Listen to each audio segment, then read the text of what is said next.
Gold, trusted gold buyers. మీరు తాకట్టు పెట్టిన బంగారాన్ని విడిపించి ఈ రోజు ఉన్న మార్కెట్ ధరకు కొనబడను. ఓం విష్ణవే నమః. అయ్యా ఇక బియ్యం ఇద్దరు తాంబూలాలు మార్చుకోండి.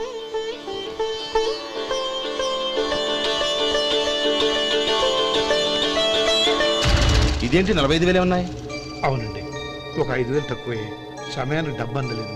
ఒక వారం రోజులు సర్దుబాటు చేస్తాను. సర్దుబాటు అయ్యకే తాంబూలాలు పుచ్చుకుందాం. అరే లేవండ్రా, రండి. సుందరి గారు, తొందరపడకండి. అర్ధాంతరంగా శుభకార్యం ఆగిపోతే అమ్మాయి జీవితం. నాకు అనవసరం అండి, నేను ముందే చెప్పాను. తాంబూలాలు అప్పుడే 50,000 ఇచ్చి తీరాలండి. పోనీ ఆ 5,000 మీరిస్తారా? చెప్పండి. 5,000 కాదు, 50,000 నేను ఇవ్వగలను. అమ్మాయి జీవితం కంటే అదేమీ ఎక్కువ కాదు. కానీ మీ ప్రవర్తన చూశాక మీ సంబంధం వదులుకోవడమే మంచిదనిపిస్తోంది. ఇక మీరు దయచేయండి. అరే గోపాలం, ఏమిట్రా ఇది? నువ్వుండ్రా. ఇంకా నిలబడ్డారే? మీరు మనసు మార్చుకున్నా మేము మాట మార్చుకోవడానికి సిద్ధంగా లేము. వెళ్ళండి, వెళ్ళండి. చెల్లమ్మా, ఇలా రామ్మా. ఈ డబ్బు తీసుకెళ్ళి లోపల పెట్టు. వెళ్ళమ్మా. ఏంట్రా నువ్వు చేస్తున్న పని? పంతులు గారు, అయ్యా మీరు మంత్రాలు చదవండి. ఓం కేశవాయ నమః. ఓం నారాయణ. ఆ తాంబూల పళ్ళ నాకు అందించు. ఓం గోవిందాయ నమః. ఓం విష్ణవే నమః.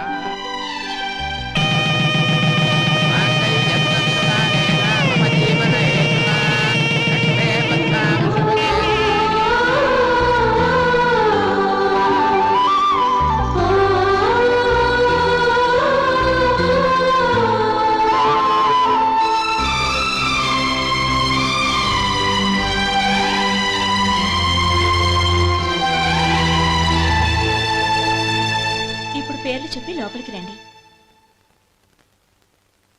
నువ్వు చెప్పమ్మా. పేర్లు చెప్పకపోతే లోపలికి రానిచ్చే ప్రసక్తే లేదు. నేను ఆయన గారు వచ్చాం. ఆయన గారేంటి? మీ ఆయన గారికి పేరంటూ ఉంటుందిగా, అది చెప్పు. నేను గోపి గారు వచ్చాం. అది గుడ్. ఇప్పుడు మీరు చెప్పండి మరిది గారు. అదేంట్రా ఆడపిల్లలు అలా సిగ్గుపడతావు? తను చెప్పలేదు, చెప్పరా. నేను తను వచ్చాం. ఏమ్మా నీ పేరు తనా? మీ అందరికి తెలుసు కదా, మళ్ళీ ఎందుకు చెప్పడం? ఈ పప్పులే ఉడకం. మా చెల్లెలు చెప్పలేదు, మీరు చెప్పాలి. గౌరీ, వదిలేవే. ఏం కుదరదు, చెప్పాల్సిందే. నేను సుమతి వచ్చాం. ఆగండి ఆగండి, పళ్ళెంలో డబ్బులేసి వెళ్ళండి. ఇదిగోరా.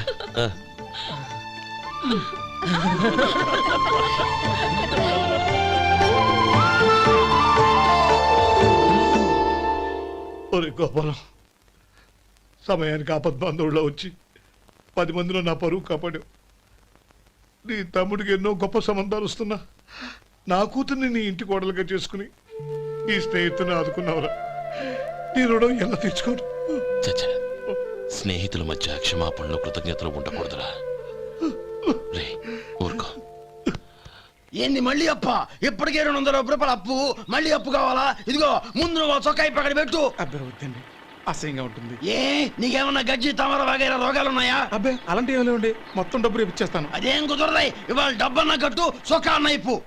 ఇంకొకసారి ఆలోచించండి. ఏంద్ర ఆలోచించేది? నువ్వు ఇప్పుతావా, నన్ను ఇప్పమంటావా? ఆగండి, వద్దులండి. మరి ఇప్పు. నేనే ఇప్పుతా. దీంతో నీకు నాకు చెల్లు. 2 జాగ్రత్త వచ్చాడు, 2 చొక్కాలు వేసుకొని. ఏంది ఏందిరా? ఏ తెలుగు గురువు గారు మీది? మరి అదే బాకీ కలెక్షన్ అంటే, చూసి నేర్చుకోండి.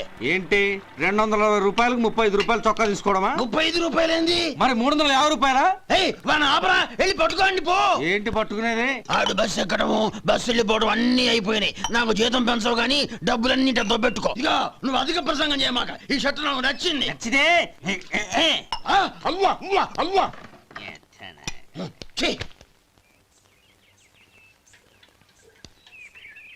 అమ్మా సుమతి, లోపల గొడుగుంది, పట్టరమ్మా. అక్క, పెదబాబు గారికి గొడుగు కావాలంట. అక్కడుందమ్మా, తీసుకెళ్ళు. నాకు వేరే పనులు, నువ్వే తీసుకెళ్ళి.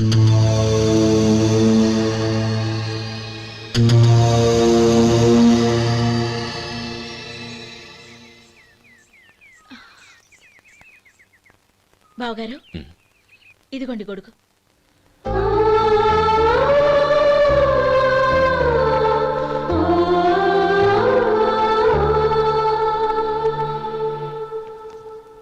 నమస్కారం పెద్ద ఆయన. ఆ. ఇక్కడేం చేస్తున్నారు?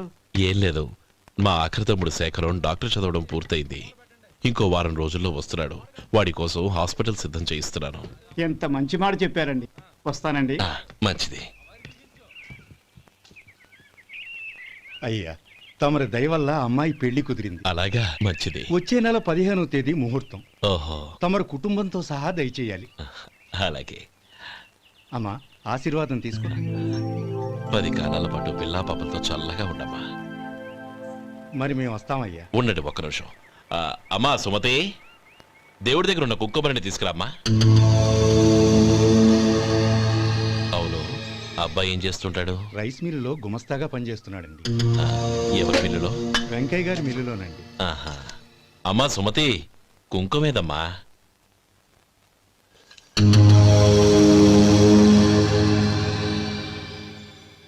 అన్నయ్య,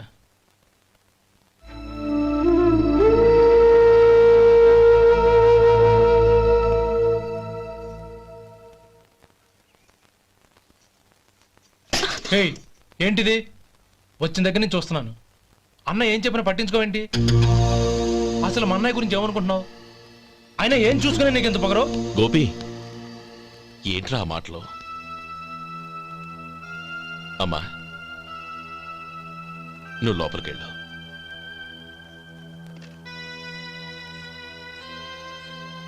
రే గోపి, కొత్త కదరా, ఎందుకలా కంగారు పెడతావు?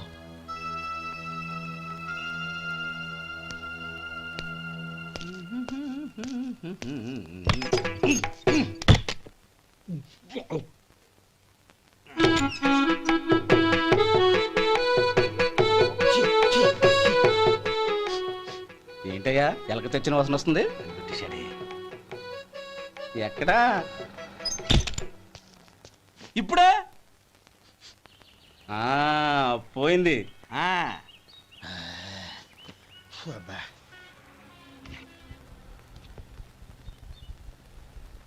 ఏమయ్యా, కాలు ఇలా ఊగుతూ ఉంటే టిఫిన్ ఎలా చేసేది?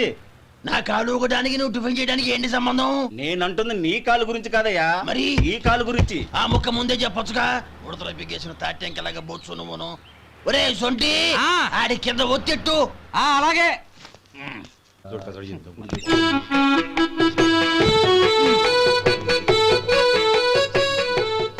ఇప్పుడు ఓకే.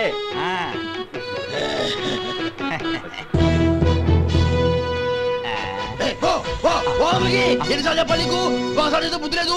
కడుపు గడ తిన్నావు, గడి తిన్నావా? పోతకి పో పో పో పో పో. అబ్బా,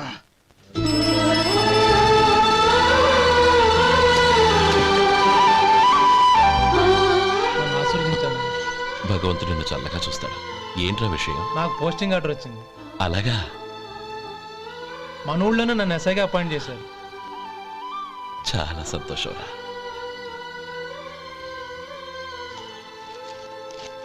అన్నయ్య, నాకు కాదురా, ముందు మీ ఆవిడికి పెట్టు.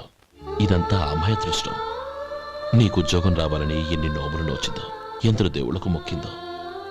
వెళ్ళి మీ ఆవిడికి పెట్టు. అరే, ఏంటమ్మా ఇది? లేదు బావగారు, నా మొహం చూస్తే ఎలాంటి పనైనా నాశనం అయిపోతుందని, నేను నష్ట జాతకురాలని మా నాన్న ఎప్పుడు అంటుండేవారు. అదే నా మనసులో నాటుకుపోయింది. ఆ రోజు మీరు కుంకుమ భరిని అడిగినప్పుడు శుభమా అంటూ పెళ్లి చేసుకోబోయే ఆ పిల్లకి నా చేతులతో కుంకుమ ఇచ్చానంటే ఎక్కడ శుభం జరుగుతుందోనని భయపడ్డానండి. అందుకేనండి మీరు బయటికి వెళ్తూ గొడుగు అడిగినా ఇవ్వకపోవడం, ఎవరు రాకపోవడం. అంతేగాని నా బతుకులో వెలుగు నింపిన మిమ్మల్ని అవమానించేంత దుర్మార్గురాలి కాదండి నేను. ఏంటమ్మా ఇది? చిన్నపిల్లల లేదండి, నాకు అదృష్టం ఉందని, నా పూజకు ఓ విలువ ఉందని మొట్టమొదటిసారి అందు మీరే. ఈ క్షణమే నా ప్రాణాలు పోయినా పర్వాలేదు బావగారు, ఆ ఒక్క మాట చాలు. ఊరుకో. మంచి చెట్లకు మనుషులే కారణమైతే ఇక గుళ్ళెందుకు, దేవుళ్ళెందుకు? పిల్లెదురొస్తే అశుభమని, నక్కతోక తొక్కితే శుభమని అంటారు. అలా అయితే అందరూ ఇళ్లలో నక్కల్నే పెంచుకోవచ్చుగా. అలా ఎందుకు చేయరు? మంచి చెడు అన్నది మనుషుల మనసుల్లో ఉంటుందమ్మా, ఆశీర్వదించే చేతుల్లో కాదు. ఇక మీదట నేనెప్పుడూ నీ కళ్ళలో నీళ్లు చూడకూడదు, సరేనా?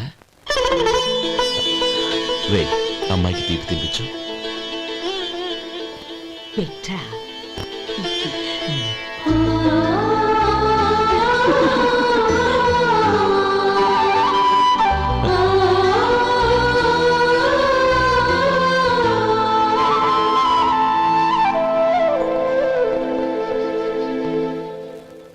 మధు, చిన్నప్పుడు నేను ఒక్కనే కష్టపడుతున్నానని, నాకు సాయంగా ఉండాలని చదువు అవ్వలేదన్న వంకతో చదువు మానేశావు. ఇప్పుడు నీ తమ్ముళ్ళిద్దరూ అభివృద్ధిలోకి వచ్చారు. మరుదులిద్దరికీ మంచి ఉద్యోగాలు వచ్చాయి. తన భర్త మాత్రం అలాగే ఉన్నాడని నీ భార్య బాధపడదు. చూడు మధు, చదువుకున్నోళ్లే వృద్ధిలోకి రావాలని ఏమీ లేదు. కృషి పట్టుదల ఉంటే ఎవరైనా ఏదైనా సాధించొచ్చు. నీకు తెలివితేటలున్నాయి. నువ్వు తలుచుకుంటే కానిదంటూ ఏదీ లేదు. పైగా నీకు సాయిగా మేమందరం ఉన్నాం. ఎవడ్రా వాడు? ఇన్నాళ్ళుగా వ్యాపారం చేస్తున్నాను, నిన్నగాక మొన్న వచ్చినోడు వాడు నాకు పోటీయా? వాణ్ణి పెరగనివ్వకూడదు. వాణ్ణి ఇక్కడికి రప్పించండి, నేను మాట్లాడతాను.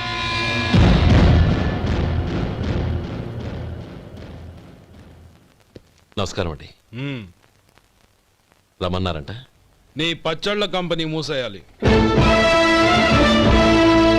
నీకెంత కావాలి? 5 లక్షలు ఇస్తాను. చాలా?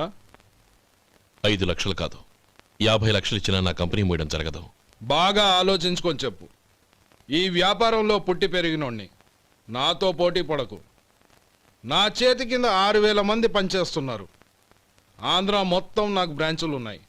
నేనే మార్కెటింగ్ చేయలేకపోతున్నాను. ఆఫ్టర్ ఆల్ ఒక కుటీర పరిశ్రమలా పెట్టుకొని నువ్వెలా మార్కెటింగ్ చేయగలవు? 6,000 మంది వర్కర్స్ని పెట్టుకుని ఆంధ్ర మొత్తం బ్రాంచీలున్న మీరే నా కంపెనీ చూసి భయపడుతున్నారంటే నా సరుకుల నాణ్యత ఉందనేగా. ఆ నాణ్యత ఉన్నంత వరకు నాకెవరూ పోటీ కాదు. ఈ ప్రపంచంలో నేను ఎక్కడైనా మార్కెట్ చేయగలను. వస్తాను.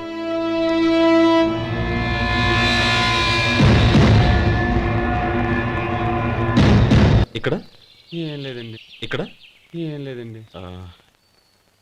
ఇప్పుడు ఊపిరి పీల్చి బిగపట్టు. నెమ్మదిగా వదిలే. ఓకే, లే. నెమ్మదిగా ఇలా వచ్చి కూర్చో. ఏం లేదు, మామూలు కడుపు నొప్పే. ఈ టాబ్లెట్స్ 3 రోజులు వాడు. ఎలా వాడాలో ఇందులో రాశాను. Token number 29. టౌన్ డాక్టర్ భయపెట్టేశాడు, ఆపరేషన్ అది ఇదని. కానీ ఈ డాక్టర్ బాబు ఏమీ లేదని చెప్పాడు. అలాగా? ఈ బాబు 10 కాలాల పాటు చల్లగా ఉండాల.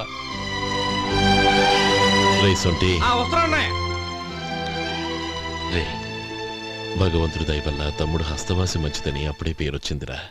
తమ్ముడిని దగ్గరుండి జాగ్రత్తగా చూసుకో. పని హడావుల్లో పడి వేళకు భోంచేయడము. అబ్బే అదే లేదన్నయ్య. 1 గంట గల పేషెంట్ కట్టు, భోజనం పెట్టు.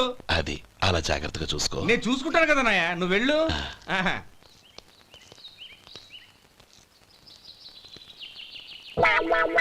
అయ్యో, ఏంటయ్యా ఉంటున్నాడా ఈ దెబ్బలు? ఏదైనా యాక్సిడెంటా? అదేం కాదండి, మరి గోరు కొరికినందుకు ఎలక్ట్రిక్ స్తంభానికి కట్టేసి ఇలా రక్తం వచ్చేలా కొట్టారండి. ఊరు కురికినందుకు ఎలక్ట్రిక్ స్తంభాన్ని కట్టేసి ఇంతలా కొడతారా? వాళ్ళు అసలు మనుషులా, రాక్షసులా? చాలా థ్యాంక్స్ అండి, కనీసం మీరైనా అర్థం చేసుకున్నారు. వాళ్ళు అర్థం చేసుకోలేదండి.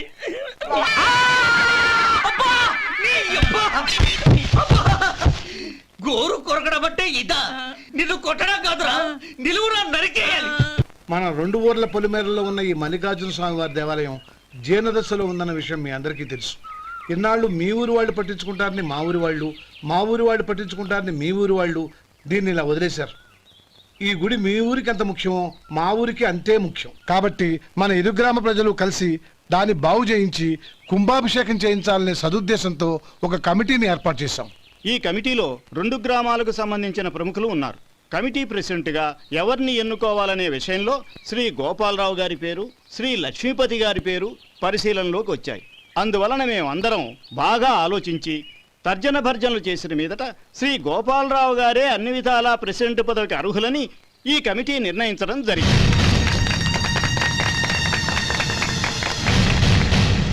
అంచేత ఈ ఉభయ గ్రామ ప్రజలు శ్రీ గోపాలరావు గారికి ఉదారంగా విరాళాలు అందజేసి ఈ శుభకార్యాన్ని జయప్రదం చేయవలసిందిగా కోరుతున్నాం. ఏంటి ఇంకా రాలేదా? ఏంటయ్యా టైం 10 అవుతోంది, బోర్డు మీద 10 గంటలను రాసింది, మీ డాక్టర్ ఇంకా రాలేదు. అసలు మీ డాక్టర్ కి టైం సెన్స్, పంక్చువాలిటీ ఏమైనా ఉన్నాయా? ఇంతకీ మీరెవరండి? నేను డాక్టర్ అమ్మని. ఓహో, మీరు డాక్టరేనా?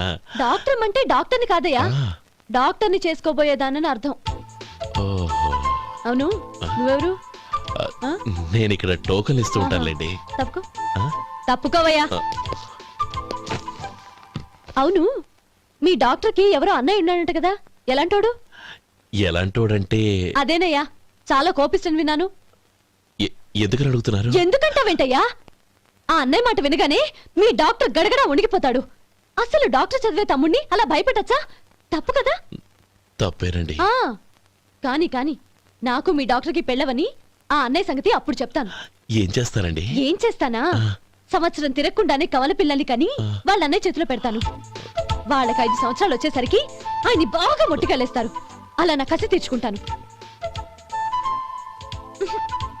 ఈ డాక్టర్ ఎప్పుడు వస్తాడో ఏంటో. అది సర్లే కాని నువ్వు పని చేయి, మీ డాక్టర్ రాగానే నేను వచ్చి వెళ్ళానని చెప్పు. నేను అంటే ఓ, నా పేరు చెప్పలేదు కదా, నందిని. ఏం చెప్తావు? అదేనండి, నందిని గారు వచ్చి వెళ్ళారు అని చెప్తాను. గుడ్, పైకొస్తావు.